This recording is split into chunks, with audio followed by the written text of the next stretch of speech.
بیچاری کئی روز سے دم توڑ رہی ہے، ڈر ہے خبر بد نہ میرے منہ سے نکل جائے۔ تقدیر تو مبرم نظر آتی ہے ولیکن پیران کلیسا کی دعا ہے کہ یہ ٹل جائے۔ تو پہلی بات میری ختم ہوئی، عالمی نظام خلافت دنیا کی تقدیر مبرم ہے، ہو کر رہے گی، اس میں کسی صاحب ایمان کو کوئی شک، کوئی شبہ، کوئی ریب نہیں ہونا چاہیے۔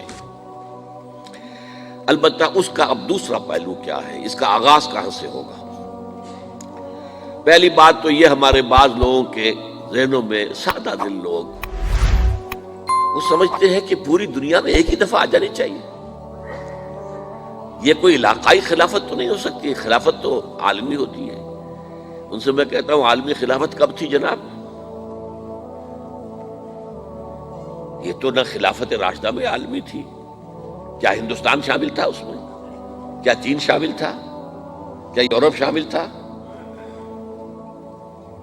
اور پھر جو خلافت کے نام سے جو ملوکیت چلی ہے، وہ بھی صرف دور بنو امیہ میں کہہ سکتے ہیں کہ وہ پورا عالم اسلام کم سے کم اس کے تحت تھا۔ بعد میں خلافت عباس، بنو عباس میں، اور فاطمیین کی خلافت میں، اور آل عثمان جو ہیں آٹومان ٹرکس کی خلافت میں ٹکڑے تھے، اس سے بکھرے تھے، کوئی مانتا تھا، کوئی نہیں مانتا تھا۔ اور سب سے بڑی بات یہ، اگر ایک دم پوری دنیا پر خلافت قائم ہو سکتی تو حضور کے دست مبارک سے ہوتی، لیکن نہیں ہوئی۔ نتیجہ کیا نکلا؟ ایک ملک میں حضور نے قائم کر دی، جزیرہ نما عرب، یہاں خلافت قائم ہو گئی، حضور خلیفہ ہے۔ اس کے بعد آپ کے خلفائے راشدین نے پھر اس کو وسعت دی، شرقاً غرباً شمالاً۔ 3 کالمز نکلے ہیں فوجوں کے، صحابہ کرام کے، 3 کالمز، ایک ایسٹ ورڈ، ایک ویسٹ ورڈ، ایک نارتھ ورڈ۔ ایک عراق کو فتح کرتے ہوئے ایران میں پہنچ گیا، خراسان تک چلا گیا۔ ایک شام کو فتح کرتے ہوئے اور پھر سینائی پیننسولا سے ہو کر افریقہ میں داخل ہوا اور اٹلانٹک تک پہنچ گیا۔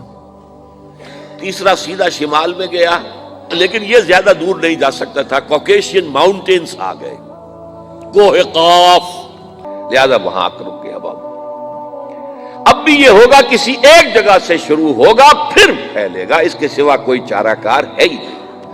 اگر ہر جگہ پوری دنیا میں ایک ہی وقت میں ہو سکتا تو حضور کے دست مبارک سے ہوتا صلی اللہ علیہ وسلم۔ اب وہ نقطہ کون سا ہوگا، نقطہ آغاز کون سا ہوگا؟ اس میں پہلی بات تو میں نے کہا، جو شک کرے گا اس کا پھر ایمان مشکوک ہے۔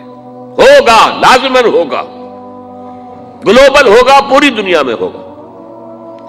کہاں سے شروع ہوگا اس میں آپ اختلاف کر سکتے ہیں، لیکن مجھے تو 2 حدیثیں تو ملی ہیں جن سے یہ اندازہ ہوتا ہے کہ یہ اس مشرقی خطے سے ہوگا، عرب کے مشرق کی جانب کسی ملک سے ہوگا، کسی خطے سے ہوگا۔ وہ حدیثیں بھی اب آپ پڑھ لیجیے پہلے، پھر میں کہہ رہا ہوں یہ خزانہ ہے جو ہم نے آپ کی خدمت میں پیش کیا ہے، کاش کہ آپ اس کی قدر کر سکیں، یہ حدیثیں آپ کو ازبر ہو جائیں، یاد ہو جائیں، لوح قلب پر نقش ہو جائیں۔ ہندوستان اور خراسان یعنی موجودہ افغانستان کا ذکر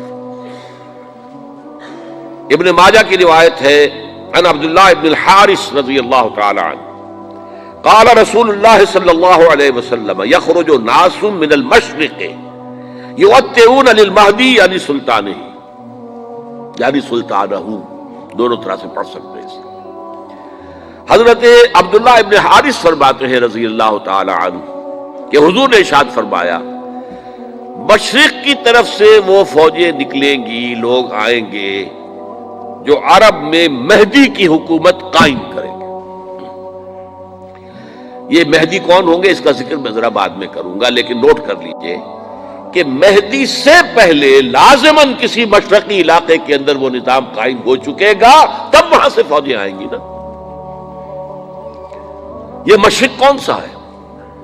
عرب کے مشرق میں آپ چلیے، ایران بھی آ جائے گا، افغانستان بھی ہے، پاکستان بھی ہے، اور اگر اسے اور توسیع دیں تو ہندوستان بھی ہے۔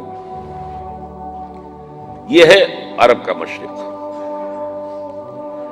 اس سے فوجیں جائیں گی۔ اس کا کیا مطلب ہے کہ اس میں سے کسی جگہ پر نظام خلافت پہلے قائم ہو جائے گا تاکہ وہاں سے فوجیں جائیں گی جو جزیرہ نما عرب میں حضرت مہدی کی حکومت کو قائم کریں گے۔ اب دوسری حدیث سنیے، یہ سنن ابن ماجہ کی حدیث تھی جو میں نے آپ کو سنائی، آپ نے پڑھی۔ دوسری عن ابی ہریرہ رضی اللہ تعالی عنہ، یہ ترمذی شریف کی روایت ہے، قال قال رسول اللہ صلی اللہ علیہ وسلم یخرج من خراسان رایات سود لا يردها شیء حتی تنصب بایلیا، خراسان کے علاقے سے سیاہ جھنڈے لے کر فوجیں آئیں گی، ان کا رخ کوئی موڑ نہیں سکے گا، ان کو پیچھے پھیر نہیں سکیں گے کوئی بھی، یہاں تک کہ وہ یروشلم میں جا کر جھنڈے نصب کر دیں گے۔ ایلیا حضور کے زمانے میں یروشلم کو کہتے تھے۔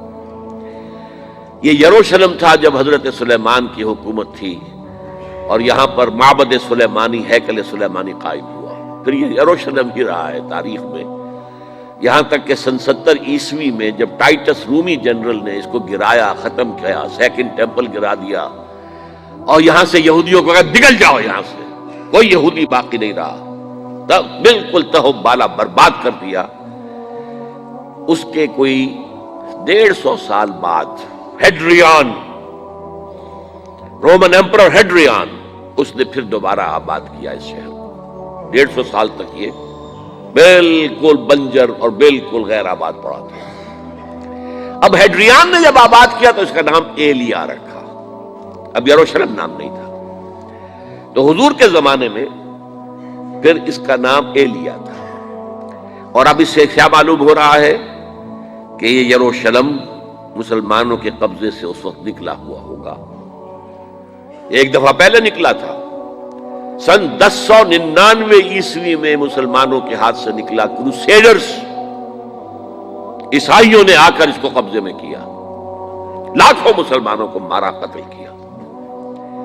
اس کو 1187 عیسوی میں واپس لیا ہے، کس نے لیا ہے؟ صلاح الدین ایوبی، کرد، عرب کھوکھلے ہو چکے تھے، عربوں نے کھویا، واپس نہیں لے سکے، بہت حکومت کر چکے تھے، 400-500 برس کی حکومت کر کے، اور ان کے عیش اور ان کے آرام، اب ان میں جان نہیں تھی کہ وہ واپس لے سکے۔ واپس لینے والا گرم کرد خون تھا، صلاح الدین ایوبی۔ تو گویا کہ اب آپ سمجھئے کہ 88 برس تک عیسائیوں کا قبضہ رہا یروشلم پر۔ اب 1967 میں یہودیوں نے قبضہ کیا ہے، اور اب 38 برس تو ہو گئے، 88 نہیں تو 38 برس تو ہو گئے ہیں، لیکن وہ دور آئے گا کہ اب پھر لیں گے، لینے والے عرب بھی نہیں ہوں گے، خراسان کے علاقے سے فوجیں آئیں گی۔ یہ خراسان کیا تھا؟ ایلیا تو میں نے آپ کو بتا دیا، یروشلم کا نام ہے۔ خراسان اس زمانے میں ایک بہت بڑے ملک کو کہتے تھے، کچھ حصہ پاکستان کا بھی اس میں شامل ہے، کچھ حصہ ایران کا بھی ہے، ایران کے اس حصے کو اب بھی خراسان کہتے ہیں، وہ ایک صوبہ ہے، خراسان ایک صوبہ ہے ایران کا چھوٹا سا۔ پاکستان میں خاص طور پر یہ جو علاقہ مالاکنڈ ایجنسی کہلاتی ہے، اس سے اوپر جتنا علاقہ ہے، اور یہ جو واخان کی ایک پٹی آتی ہے اوپر، واخان افغانستان کی ایک پٹی سی دم سی چلی آتی ہے جو جا کر چائنا کی سرحد سے مل جاتی ہے، یہاں سے لے کے یہاں تک یہ جو مالاکنڈ کا وہ درہ ہے اور پہاڑ ہے، یہ بھی خراسان کا حصہ ہے۔ باقی تقریباً 2/3 آف افغانستان ساؤدرن حصہ نہیں ہے خراسان کا حصہ، یہ سیستان کہلاتا تھا، یہ خراسان نہیں ہے، لیکن یہ کہ اوپر کا 2/3 آف افغانستان اور اس کے ساتھ یہ جو عرب جو اب یہ ترک ممالک آزاد ہوئے ہیں سوویت یونین کی ڈسولوشن کے ساتھ، یہ سارا علاقہ کہلاتا ہے خراسان بزرگ، دی گریٹ خراسان۔